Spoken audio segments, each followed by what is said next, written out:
O Federal do Rio Grande do Sul. Estamos aqui agora acompanhando ao vivo, né, do 78º Congresso Brasileiro de Cardiologia. Temos agora highlights sobre todos os protocolos e diretrizes que foram, né, publicados recentemente, tudo que é mais de no mundo todo. Vamos acompanhar. Não esqueçam de me acompanhar no YouTube, através do nosso novo canal do Dr. Eriegli Cardio _192. Curta, compartilhe, boa tarde a todos. se inscreva no nosso canal e comente. Sua participação é muito importante para o engajamento do canal, para que possa continuar fornecendo mais conteúdos. Aqui são alguns conflitos. Eu vou resumir esses 10 minutos em 5 partes. A combinação de diuréticos que tem sido estudada em pelo menos 2 ensaios clínicos. O estudo de pacientes com insuficiência cardíaca com obesidade. O ferro endovenoso, que também foi estudado nesse ano. Ablação de fibrilação atrial na insuficiência cardíaca e ECMO no choque cardiogênico. Então vamos primeiramente falar do ADVOR, ensaio clínico de acetazolamida em pacientes com insuficiência cardíaca descompensada, e que foi testado a dose de 500 mg endovenosa de acetazolamida versus placebo em pacientes hospitalizados com insuficiência cardíaca. Esse estudo demonstrou um aumento da taxa de descongestão em 3 dias na alta hospitalar, de magnitude relevante de 46% a mais de descongestão no grupo tratado e com significância estatística. O ADVOR foi noticiado nos jornais do Congresso, e eu tive a felicidade de fazer uma live com o autor Wilfred Milans na ocasião do Congresso.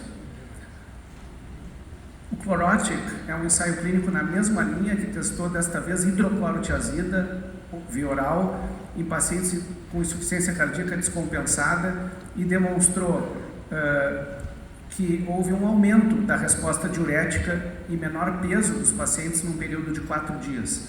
A dose foi variada de 25 a 100 mg, dependendo das características do paciente, de peso, função renal e etc. E a fração de ação média desses pacientes era 56%, o que é um detalhe interessante, porque predominou fração de ação preservada nesse estudo. Eu lembro aqui que nós aqui do Hospital de Clínicas também fizemos um ensaio clínico de hidroclorotiazida há 3 anos atrás. Eu gostaria de comentar a semelhança dos resultados do estudo Chlorotic com os estudos do Diogo Piardi, aluno de doutorado, que colocou aqui, mostrando praticamente uma redução de 2 quilos adicionais em 3 dias naqueles pacientes com hidroclorotiazida associado à insuficiência cardíaca. Na sequência, então, nós não podemos deixar de falar do STEP-HFpEF, que é um ensaio clínico de semaglutida, um análogo de LP1, em pacientes com insuficiência cardíaca e obesidade, todos com critério de obesidade, MC acima de 30, e esse estudo demonstrou de forma muito clara uma perda de peso de 11% do peso corporal desses pacientes, de forma absolutamente significativa, e também uma melhora do questionário de qualidade de vida KCCQ da ordem de 7,8 pontos com os pacientes com obesidade e insuficiência cardíaca com fração de ejeção preservada.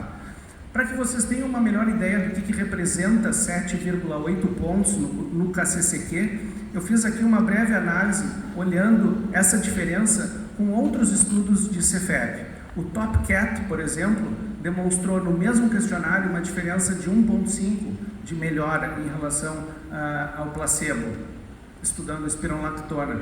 No Paragon, que estudou sacubitril valsartana, houve um incremento não significativo de 1 ponto no KCCQ. E no Emperor Preserved, com empaglifosina, uma diferença de 1,5 no KCCQ. Então, você tem uma ideia da magnitude da melhora de qualidade de vida desses pacientes com a perda de peso com semaglutida. Então, a gente trazendo aqui os 3 pilares da ICFEP em 2023, eu ouso trazer uma previsão para o futuro que talvez o quarto pilar seja semaglutida naqueles pacientes que tiverem ICFEP com obesidade.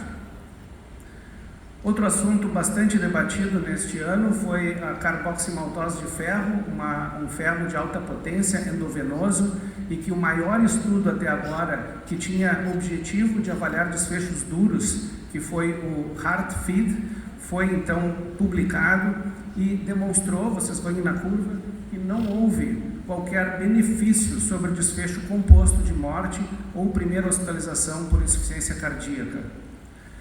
Esse mesmo estudo teve um desfecho primário hierárquico de win ratio, olhando vários desfechos em ordem sequencial de morte, hospitalização e mudança no teste da caminhada de 6 minutos.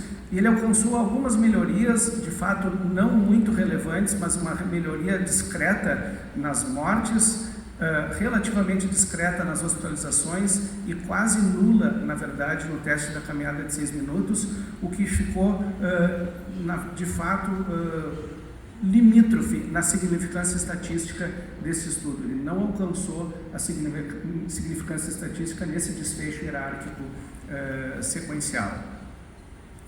Eu trago aqui uma meta-análise que está por ser publicada, do Dr. Ponikovski, não está ainda publicada, mas já foi noticiada, que envolve o HeartFeed, que é esse último ensaio clínico, e no desfecho de hospitalizações ou morte cardiovascular, ela é positiva a favor da administração de ferro endovenoso nos pacientes com insuficiência cardíaca. O penúltimo assunto, então, dessa palestra é a ablação de fibrilação atrial em pacientes com insuficiência cardíaca. Esse é o estudo CATHAL-HT, que, na verdade, avaliou pacientes em lista de transplante ou insuficiência cardíaca bastante avançada e demonstrou uma relevante e estatisticamente significativa redução do desfecho primário de morte e hospitalizações, além de uma redução de 71% no risco relativo de morte por qualquer causa. Esses pacientes eram pacientes, como eu falei, com IC avançada referidos para transplante cardíaco, mas certamente contribui para a consistência do benefício da ablação da fibrilação atrial nos pacientes com insuficiência cardíaca.